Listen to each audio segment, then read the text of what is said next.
माहितीये गायचं नाव काय? गायचं नाव मोरी गाय.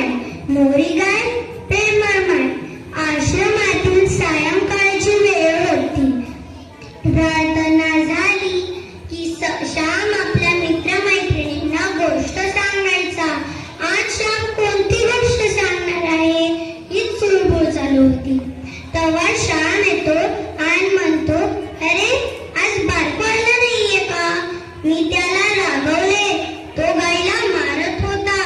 गाय दुसऱ्याची असली म्हणून काय झाले, पण ती आहेच तर देवता ना, मग तिला मारावे का? श्याम म्हणाला, जा रे त्याला घेऊन या.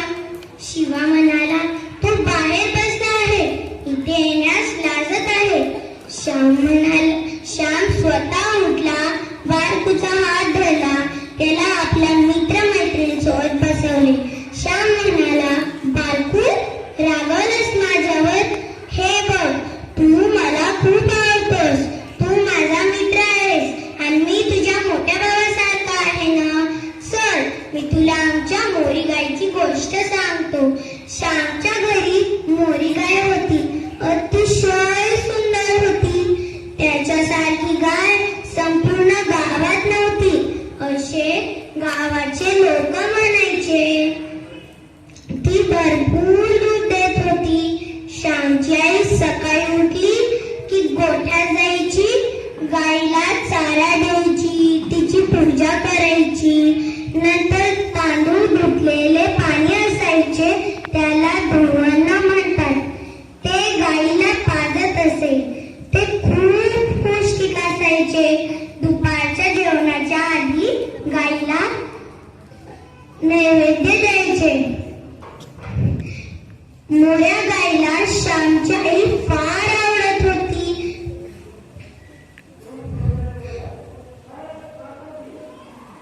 मोरी गाय त्यांच्या घरची देवताच होती जणू. प्रेम, स्नेह, पावित्र्य, सौंदर्य यांची ती मूर्तीच होती जणू. एकदा काय झाले, कोकणात हाहाकार झाला.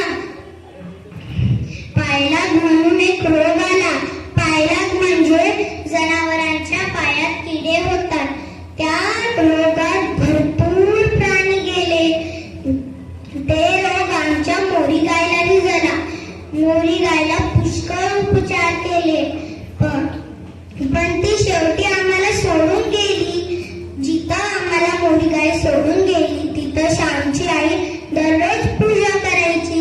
श्यामची आई नेहमी म्हणत होती की गायीला रस्त्यावर दिसली तिला हात लावून नमस्कार करणे ही गोपूजा नाही. तिला चारा द्यावा, पाणी द्यावं, तरच तिचे पोट भरेल, तीच गोपूजा. पण आपण या गोष्टीकडे लक्ष देत नाही. देवाला नमस्कार करतो, आपापसातच भांडतो.